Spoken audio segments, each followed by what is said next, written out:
반갑습니다. 먼저 시간 때문에 토론을 하고 가신 신동보 제동님, 예비후보로 등록은 하지 않으셨지만 대선 후보로 활동을 계속 하셨습니다. 특히 탄핵에서 북한의 역할, 그 부분에 대한 어떤 지적을 상당히 인상 깊게 들었습니다. 변희재 대표 발제에서는 계속해서 여러 가지 증거들을 밝히고 또 굉장히 좋은 저작물을 발간을 하고 해서 사실상 JTBC, 태블릿 BC의 진실을 거의 다 규명해 놓은 지금 그런 상황인데, 거기에서 핵심적인 조작의 증거들, 그것을 자료에 몇 개 첨부를 해서 잘 보았습니다. 그리고 박근혜 대통령께서 조만간, 그게 한 일주일 이내에 이쪽 주술이 되겠죠. 조만간 탄핵 문제에 대해서 직접적으로 말씀을 하셔야 된다, 토론을 해야 된다. 전적으로 동의합니다. 그리고 정의일 본부장님께서는 국회 탄핵, 현재 탄핵의 법적인 문제점, 사법적 문제점, 법리에 따라서 어떻게 이것이 절차적 정당성을 발휘하고 있습니까? 그런 점들을 법학적 관점에서, 법률적 관점에서 지적을 해주셨고 잘 들었습니다. 오늘 제가 말씀드리고자 하는 것은 이건 탄핵이 위헌적이고 불법적이고 위헌적이고 불법적인 탄핵, 그리고 사기와 날조, 조작에 의한 탄핵이 도대체 어떤 점에서 잘못되는가, 그 말씀은 제가 드리지 않겠습니다. 오늘 벌써 여러분들께서 말씀을 하셨고 많은 자료에 이미 나와 있습니다. 물론 그 자료가 완벽하다는 건 아니고 앞으로도 충분히 추가적인 어떤 사실조사, 증거조사에서 자료들이 더 나와야 되고, 또 국민들이 이해하기 쉬운 그런 어떤 많은 다양한 자료들도 나와야 될 것으로 생각합니다. 오늘 제가 말씀드리고 싶은 것은 이 탄핵 무효투쟁을 지금은 우리가 오늘 1월 27일 오늘 이 시점에서 세미나를 하면서 탄핵이 무엇이 잘못되었는가, 또 어떻게 바로잡을 것인가, 그것을 논할 때 우리가 가장 중요하게 생각해야 될 점은 작년 12월 31일 이전은 박근혜 대통령이 사면 복권을 갖지 못한 그런 시기였습니다.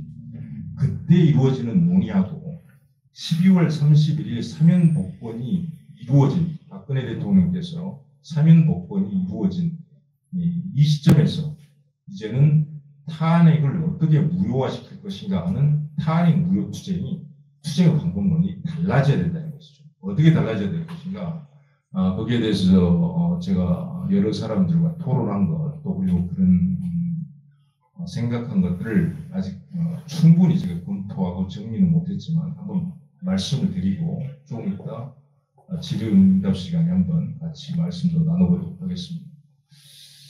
일단은 2017년 3월 10일 날 어떻게 됐든지 헌재에서 탄핵이 이루어졌고, 그 여파로 해서 이제 19대 대선이 치러졌지 않습니까? 완전히 비정상적인 대선이었습니다. 3월 10일 날 탄핵이 이루어지고 4월 달에 선거운동을 거쳐서 5월 초에 새로운 대통령, 문재인 대통령이 이른바 선출이 됐죠. 제대로 검증도 하지 못하고 각 후보들을 정말 얼렁뚱땅 대통령이 문재인이 되어버렸습니다. 그래서 정말 이상한 사람이 지금 5년째 대통령을 하면서 나라를 완전히 망가뜨렸습니다. 문재인 정부 지금 5년에 가까운 시기에 각 사회 정책 영역에서 국가의 어떤 근본적인 앞으로의 어떤 비전, 성장 동력, 이것을 장식한 것들은 앞으로 추후 1, 2년 이내에 광범위한 자료조사 연구를 통해서 정확히 밝혀내야 될 것으로 봅니다. 최근에 저는 그 문제를 좀 검토를 했는데 내용이 상당히 방대합니다. 아무튼 그런 잘못된 탄핵의 여파로 문재인 대통령이라는 사람이 대통령직을 지금 수행을 했고 이제 거의 다 해가고 있고, 이번 20대 대선도 저는 2017년 탄핵 사태에 여전히 그 부산물이라고 생각하고 있습니다. 그렇지 않고서야 우리가 민주당 후보로 나와 있는 이재명 후보, 사실 우리가 상식적으로 생각해서 무슨 고도 정치적 판단이 아니라 정상적이지 않은 사람이지 않습니까? 어떻게 우리가, 물론 저는 또 여기 모신 분들은 민주당에 대해서 정책적으로 그리고 그 사람들이 갖고 있는 사상 이념에 대해서 대단히 어떤 반대하고 비판적인 입장을 가지신 분들이 전부라고 저는 생각합니다. 하지만은 사상과 이념, 정책에 대한 입장 차이를 떠나서 그 인간의 심성, 그다음에 그 사람이 갖고 있는 어떤 도리, 그 사람이 수행하는 또 그 사람이 행하는 언어, 이런 것들을 검토했을 때 과연 이렇게 상식과는 거리가 먼 사람이 과연 어떻게 민주당 집권 여당의 대통령 후보가 될 수 있는가?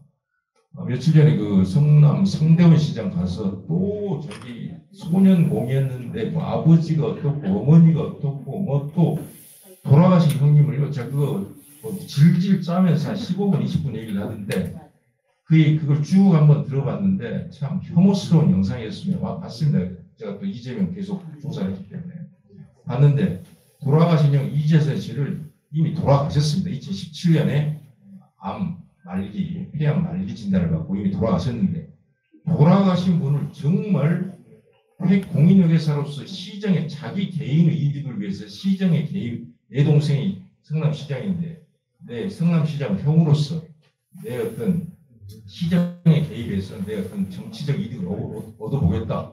이런 식으로 아주 못된 행동을 한 사람으로 그렇게 또 규정을 해가지고 돌아가신 형을 또 죽여버리고 있더라고요. 정말 그런 식으로 해서 대통령 돼도 되는 겁니까? 안 된다! 굿바이 이재명 읽어보신 분들 많으실 겁니다. 거기에서 그 형님, 형수, 그 다음에 그 조카, 이재명이라는 사람하고 그처 김혜경 씨, 혜경 씨라고 하는 그분들이 보낸 문자 메시지 보셨죠? 또 백종선이라는 사람이 보낸 문자 메시지 보셨죠? 제가 29금이라고 했습니다. 29금. 어디 저기 청년들도 볼까 무서울 정도의 그런 어떤 무시무시한 호러 영화에 나오는 문자예요, 사실.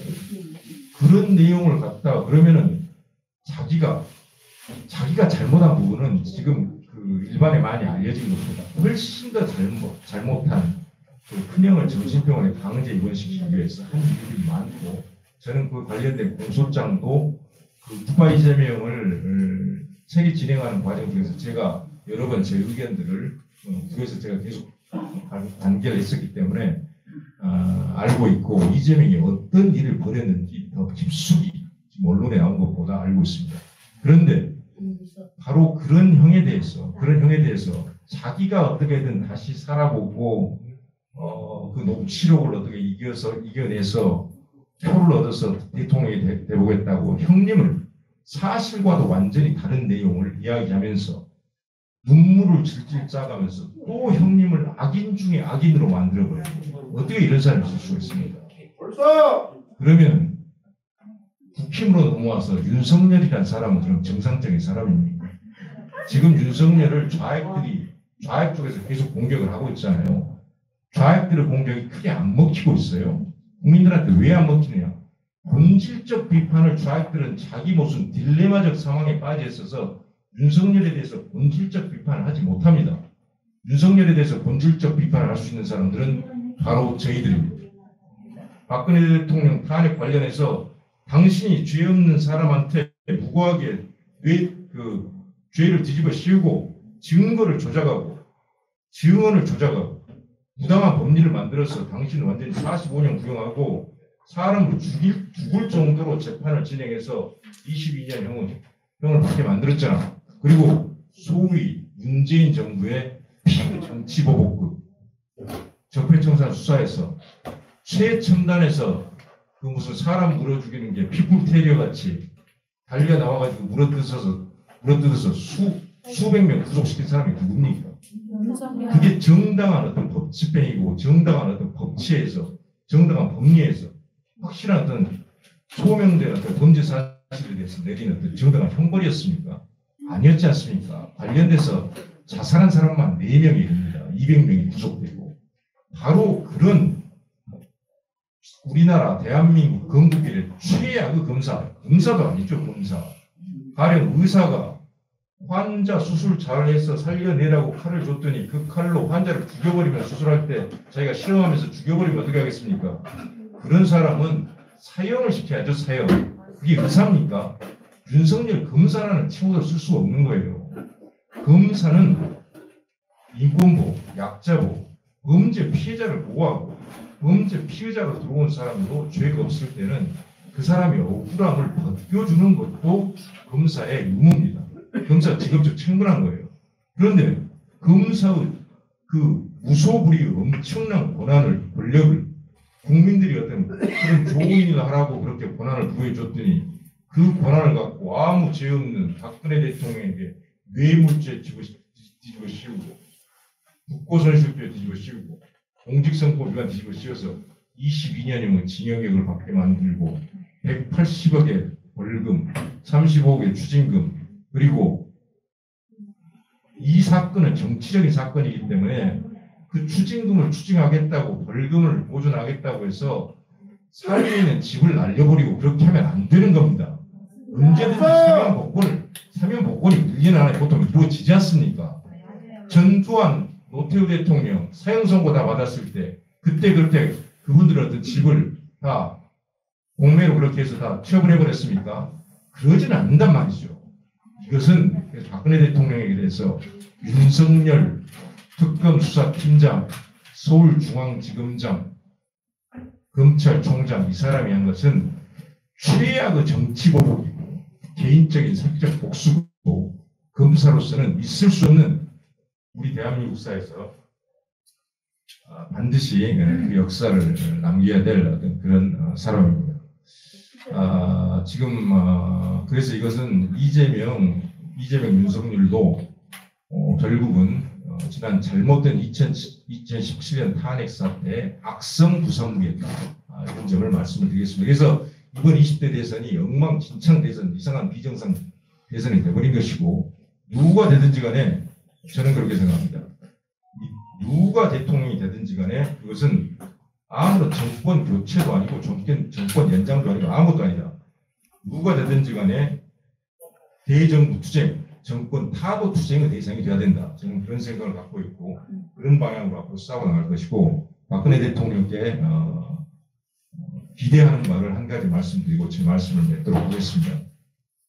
지금 탄핵 무효화 투쟁, 박근혜 대통령이 12월 31일 날 사면 복권이 돼서 나오신 이후에는 이제 탄핵 무효 투쟁의 중심은 박근혜 대통령이 되셔야 됩니다. 그게 정치적 투쟁, 사법적 투쟁이 있는데 정치적 투쟁은 가장 핵심은 최대한 빨리 이 자유민주 헌정 체제를 무너뜨려버린 위헌 불법 탄핵, 사기 날조 조작 탄핵의 핵심 주역은 바로 국민의힘 대선 후보 윤석열이었다. 이 점을 명확하게 지적하는 겁니다. 이것이 탄핵 무효 투쟁의 시작이면서 가장 핵심적인 사안입니다. 이 점을 말씀을 해주셔야 됩니다. 그리고 두 번째, 박근혜 대통령께 부탁드리고 싶은 말씀은 이제는 사면 복권에서 자유의 몸이 일단은 되어 있습니다. 그렇기 때문에 박근혜 대통령의 건강 문제를 더 이상 언론을 통해서 이상한 유튜브 매체를 통해서 듣지 않았으면 좋겠습니다. 박근혜 대통령을 지지했던 탄핵 무효를 우리가 그렇게 줄기차게 6년 동안 우리 목숨을 던져가면서 그렇게 싸워왔던 사람들이 가장 걱정한 것 중 하나가 박근혜 대통령 건강 문제였습니다. 이제는 박근혜 대통령께서 얼마든지 메시지를 낼 수 있는 상황이기 때문에 박근혜 대통령 목소리로 박근혜 대통령에 대한 건강 이야기를 정확한 정보를 저희들에게 전달해 주셨으면 좋겠다. 그 말씀을 드리겠습니다. 그리고 사법적인 투쟁으로 지금 최소한 원장이 정말 가열차게 눈물겹도록 열심히 투쟁을 하고 있습니다. 하지만 정말 이 모든 민사소송, 손해배상 소송, 진실을 바로잡는 그런 어떤 소송의 투쟁 당사자는 박근혜 대통령이 될 수밖에 없습니다. 다른 사람들은 하고 싶어도 못합니다. 가령 한 가지 예만 드리겠습니다. 주진우, 박근혜 대통령 섹스테이프 발견됐다고 했습니다. 제가 그때 당시에 고발했어요. 불기소로 끝났습니다. 불기소. 그나마 잡아다가 주진우는 권력이 약하니까 제가 문재인도 고발했는데 문재인은 조사는 못하고 주진우는 잡아다 조사를 했는데 불기소 끝났습니다. 박근혜 대통령 섹스테이프가 발견됐다. 이것은 박근혜 대통령이 민사배상, 민사소송을 통해서 반드시 진실을 밝히고 그런 말을 주진우 당신은 할 수가 있어. 하지만 거기에 대한 분명한 책임을 져야 돼. 이걸 보여줘야 돼. 주진우 사례만 제가 말씀드리겠습니다. 그래도 수백 건, 수천 건의 사례가 있어요. 너무나 입에 담지 못할 정도의 그런 사례들이 있습니다. 그래서 제 말씀은 박근혜 대통령이 이제 탄핵 노투쟁의 중심이 되고 저희들은 지원을 하고 그리고 또 저희들이 해야 될 일은 중장기적 플랜을 가지고 이 나라를 보수를 재건하고 대한민국을 강대국으로 자유통일 강대국으로 만드는 일을 해나가는 것은 바로 박근혜 대통령 다음 세대인 우리들이 해야 될 일이다. 그런 점을 말씀드리겠습니다. 감사합니다.